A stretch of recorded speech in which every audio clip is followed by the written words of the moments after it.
Greetings and welcome to the Complete Beginner Guide for the game SCP Roleplay. In this video, I'll be explaining the fundamentals that every beginner should understand, including how each team works and the core game mechanics. If you're completely new to SCP Roleplay, don't worry.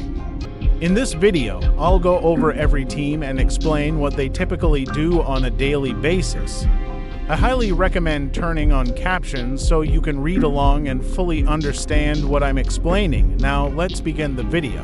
When you spawn as a Class D, you'll start in the Class D cells. Your main objective is to escape the facility, either through the transformer vents or by reaching the outside helipad. It's highly recommended that you purchase a weapon from the CDC Jerry shop, as it can be crucial for defending yourself if you get attacked by guards.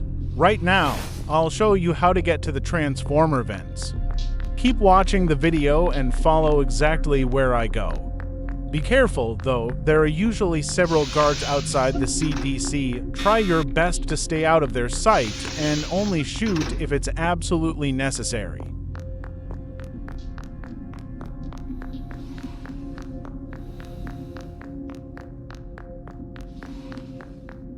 After you pass through the transformer door, you'll need to interact with the vents for a short while to open them.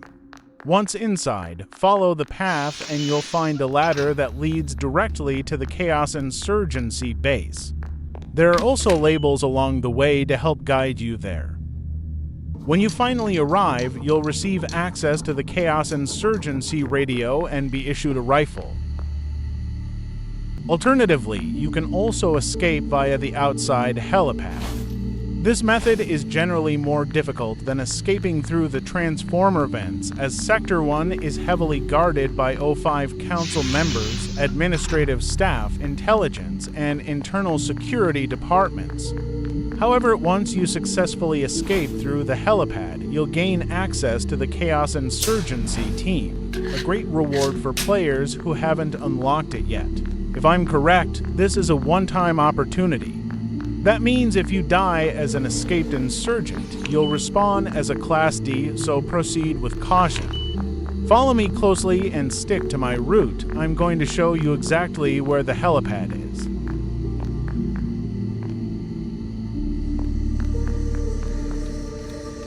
Simply head straight after passing through the facility entrance door.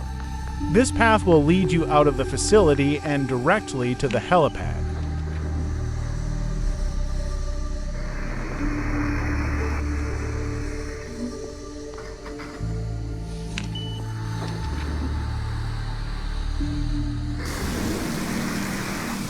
At last, you have escaped the facility. Great job. Next, let's take a look at the scientific department.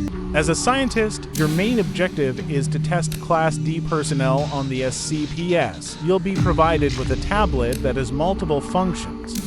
Once you arrive at the CDC, make sure to click on the SCP testing button to begin.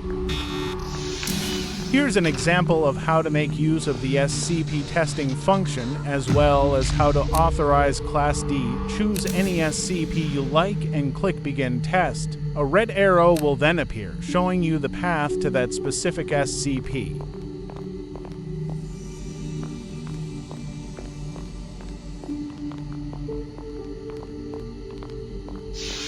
Next up, the security department.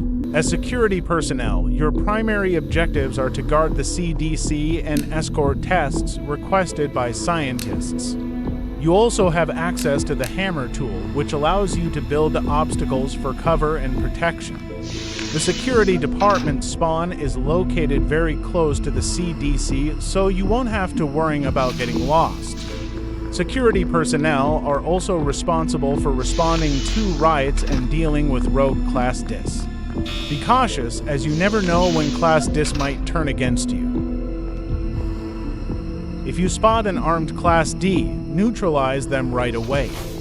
Aim for the head in game. Headshots deal significantly more damage and help you clear the threat faster. Next up, the Mobile Task Forces. The Mobile Task Force is divided into 4 divisions: Hammer Down, Beta 7, Epsilon 11, and Alpha 1.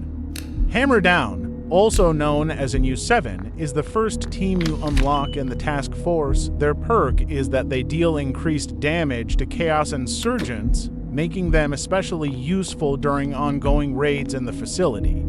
Beta 7 operatives have higher resistance to dangerous SCPs like SCP-008 and SCP-409, as well as Daybreak entities. They also deal more damage to these threats, as this division specializes in biohazard containment.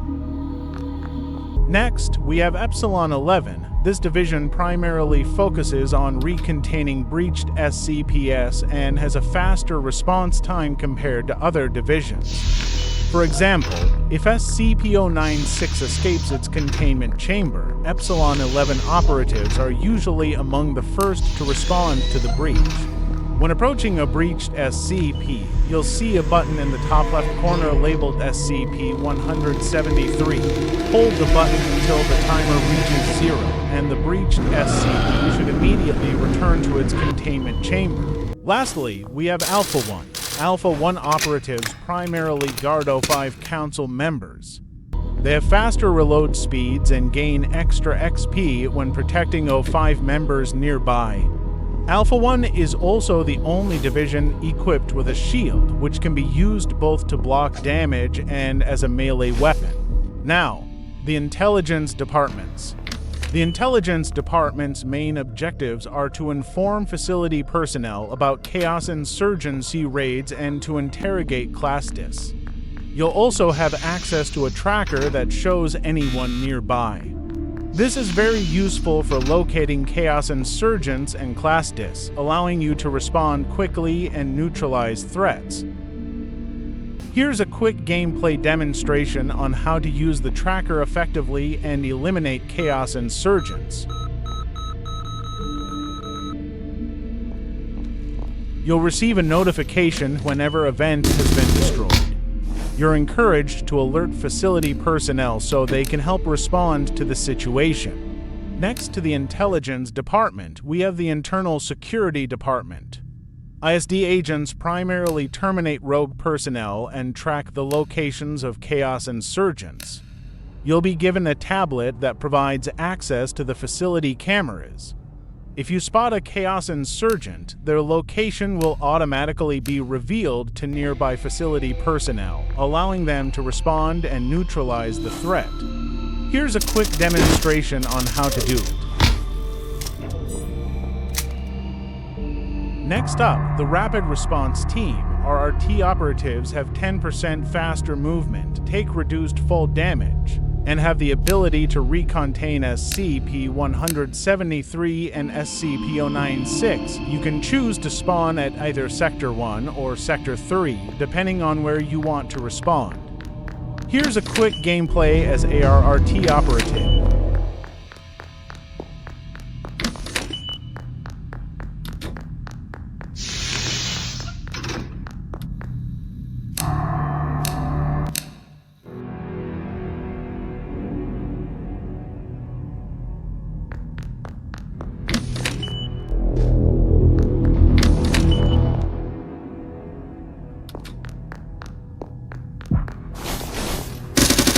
RRT operatives also have access to scrambled goggles, which are useful for blocking the face of SCP-096 and can also function as night vision goggles. The Chaos Insurgency is hostile to all combatant and administrative teams. Insurgents can breach the facility, capture SCPs, and recruit Class D personnel to join their ranks. In this gameplay demonstration, I'll show how to capture an SCP. After capturing it, immediately escort the SCP to the helipad for extraction. Move fast and don't let any facility personnel interfere with the capture.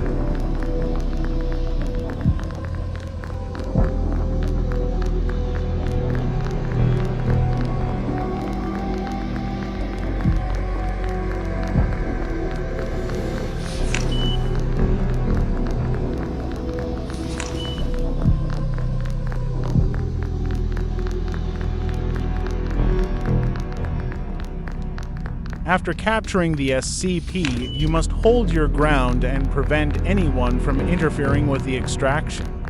Naturally, facility personnel will try to stop you. Here's an example of how a Foundation member might attempt to halt the capture.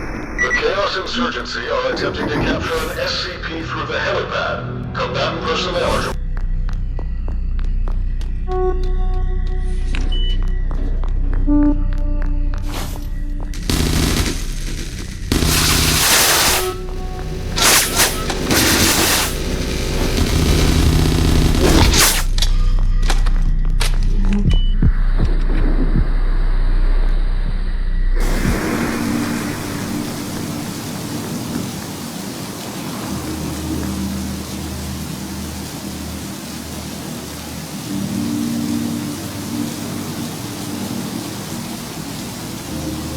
Let us now look at the medical department. The medical department is a civilian division that specializes in healing and treating injuries. They conduct checkups on both Class D personnel and Foundation staff to ensure everyone is in good health. Medical personnel have a checklist tool to take notes and track observations. They also carry a medkit which can be used to heal any injured personnel, including themselves. When you arrive at the medical sector, the first step is to bring your Class D to a patient ward and check their heart rate. You should also ask questions to determine whether they are in stable condition. During this process, use the checklist to record their responses and observations, which will help provide more effective treatment later.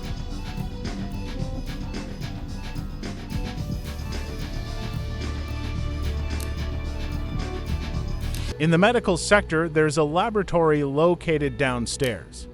You can go there to create specific vaccines. For example, if you want to create an SCP-08 vaccine, here's how you can do it in the shortest time possible.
Finally, we have the administrative department. This department primarily assists the O5 council members in managing the site's operations. You'll receive a tablet with multiple functions, including access to cameras, the SCP radar, site policies, and more. The administrative department also has an exclusive meeting room where personnel can gather to discuss and conduct official meetings.